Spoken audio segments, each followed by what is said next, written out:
Howdy, this is Kevin Smith coming at you again with Sager Mountain living with CTE or brain damage in the Wild West. I had to reteach myself to speak, and just being able to write this book is something special. But that's not what's special. What's special is what's in it. The crazy stories are insane, and this is a good one. This is ghost stories. Here we go. Blow your mind. This will blow your mind.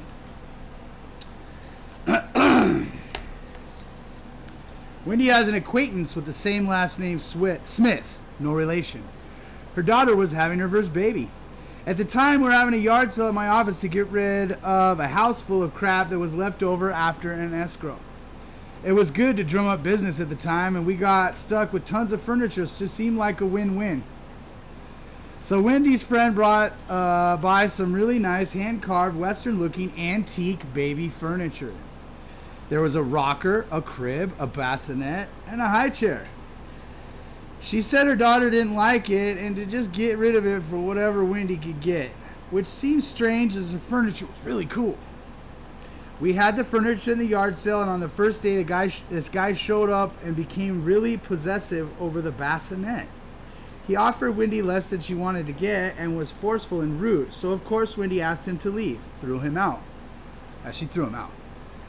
So a couple of hours went by, and this guy's wife shows up and pays the $50 Wendy wanted for the bassinet. The wife said it was so weird that her husband was fixated on a baby bassinet. Looking back, it's another interesting aspect leading up to the events. The rocking chair became a favorite for my two children. The youngest, Corbin, fixated on it and was so attached to that rocker.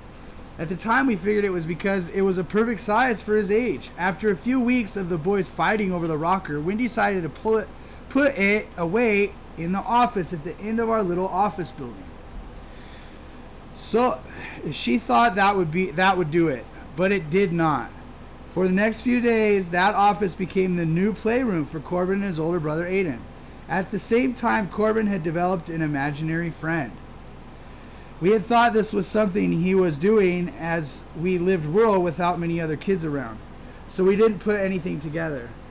One day, Wendy was getting ready for a massage, and she heard Corbin at the end of the hall in his little voice yelling, "Flyer, flyer!" And Wendy thought, what? As she walked by the hallway, she could see the flames shooting up in the air in the kitchen at the end of the hall adjacent to the new playroom. She ran down the hall and grabbed the microwave engulfed in 2 foot of flames shooting off of it. I got to her halfway down the hall and she handed it off to me. It was so crazy because the flames were like they were burning fuel or gas, just shooting out of every crack in the box. I got it outside and threw it into the parking lot. We were lucky no one was burned and the building didn't go up in flames. Inside the microwave was all types of tools, screwdrivers, and plumbing parts. When we asked Corbin what happened, all he said was that the little girl told him to do it. His imaginary friend, the little girl. The microwave was one of those old types where you shut the door and spin the dial. This allowed little Corbin to cook all those things. So now we were all thinking there was something going on with that rocker and this little girl. Wendy now locked the rocker in the room at the end of the hall and no one was allowed in. It was so weird how emotional both boys were about this rocking chair, but especially Corbin. About a week went by and me and the older boy Aiden were in my office 2 doors down from the rocker chair room. There was an imaginary exit at the end of the hall between the office, and in the exit hall was an old-fashioned tricycle that Corbin had with an antique bell like the type where you push in the bar and it goes bring bring like yeah. The bell was halfway broken and very hard to push and make a sound. So me and Aiden are finishing up and we both feel uneasy about the bike and fire. I call Wendy to let her know we're feeling weird about it and we're leaving. And as I'm on the phone, the entire room goes super cold. It was a hot day and we could see our breath. I said to Wendy, I think there's something here. And she said to call it out. So in a loud, commanding voice, if there's a ghost here, let yourself be known. The second after I got it out, the old-fashioned bike bell went bring, bring. Holy shit, I yelled, and me and Nana were out of the office in about 2 seconds. Wendy could hear the bell on the other end. It was super freaky. Another week or two went by and we were discussing what to do with the rocking chair and the little girl spirit. We had talked about burning it or throwing it away. Either of those choices may stick the little spirit to our family for life. So we thought maybe we should sell it or give it away at a yard sale. But then what were we pushing off, and how could it be bad for who gets it? So we decided to donate the rocking chair to the ghost town in Bodfish, Lake Isabella. The Silver City ghost town is really quite a cool place. We have been there several times over the years. The owner is a spiritual dude. He used to be the editor for High Times magazine. Wendy had gotten some antiques from the store before, cool rocks and other neat stuff. The ghost town itself is very haunted.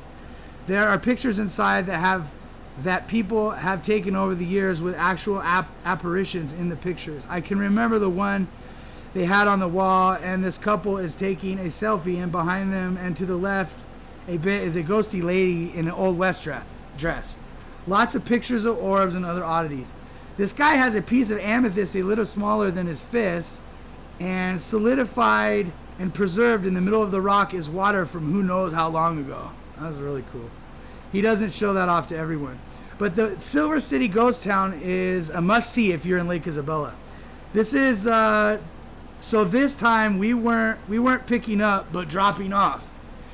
As we pulled up to the ghost town in our green Jeep Wrangler, the engine dies. We coast into the driveway. As we're getting out of the car, the curator is welcoming the furniture and spirits to the town, which was odd and cool. We told him the story, and he left the rocker in high chair. He asked that we return with the bell.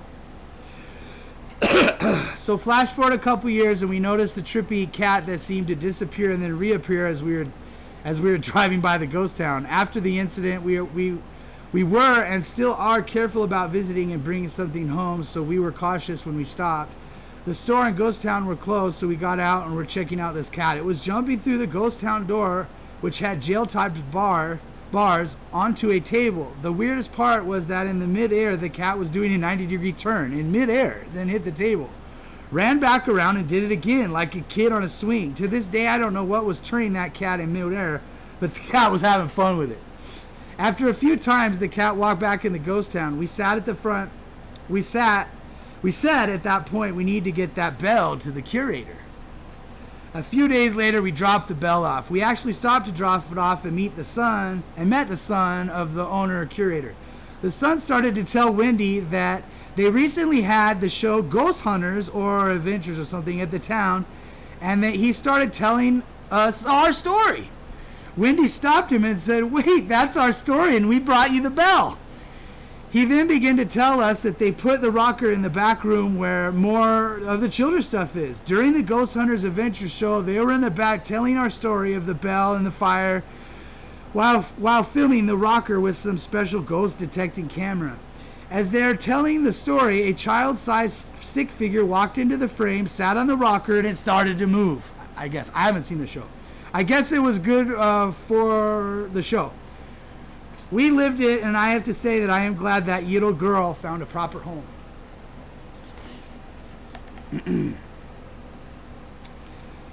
The one time we went to visit Wendy's dad in Calistoga, they put us up at a haunted hotel called the Mount View Inn.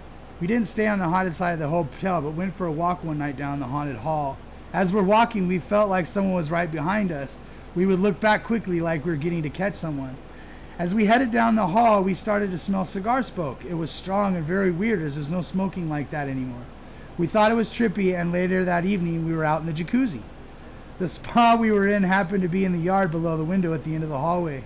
I can remember floating my head back and looking at the hallway window. You could see smoke in the hall, and I pointed it out to Wendy. As I watched the smoke get thicker and then sort of form around this dark figure looking down on us. Pretty cool experience. The apparition looked down on us for about 5 real minutes and then evaporated back into the smoke. Crazy. I guess things like this has always been attracted to us, Wendy more than me. Brings me right back to the first night me and Wendy stayed together at my parents' house. My parents' house has always been a sort of hot spot for weird stuff to happen. It was a hot summer night. I had gone out to the car to get smoke and happened to look down the driveway into the backyard. At the edge of the yard, leaning on a eucalyptus tree, was a tall, slender cowboy with a black slicker jacket and a western hat. About the instant I realized, or it hit me, that someone was in our yard, this guy started ghost flying towards me. Seriously, it was like Ghostbusters the movie, only it wasn't a monster but an angry cowboy. The only real features I could see were his clothing, hat, and slicker, which is probably the toughest cowboy gunfire outfit you could get in the Old West. I ran to the house and woke Wendy up. As soon as she woke, we both were instantly chilled. Wendy could see her own breath, and so could I. I told her a ghost chased me into the house. She got up and did a banishing prayer in the living room. As Wendy was saying religious names and such, this ghost dude appeared next to me and instantly shot out the window above the front door. Instantly, the summer heat was back. It was the first trippy spiritual experience, but sure was not the last. When we prayed and asked that the cowboy be released and moved on. About a week later, I caught an image of the slicker and hat. I had a good energy about it, like a sigh after a tough day's work. It was a neat finish to a scary encounter. It seems like things in our life that we are attracted to can either be doorways back to this world or chains that bind us to this world. I guess it's all what we make of it, but it does not end. Hey! All right.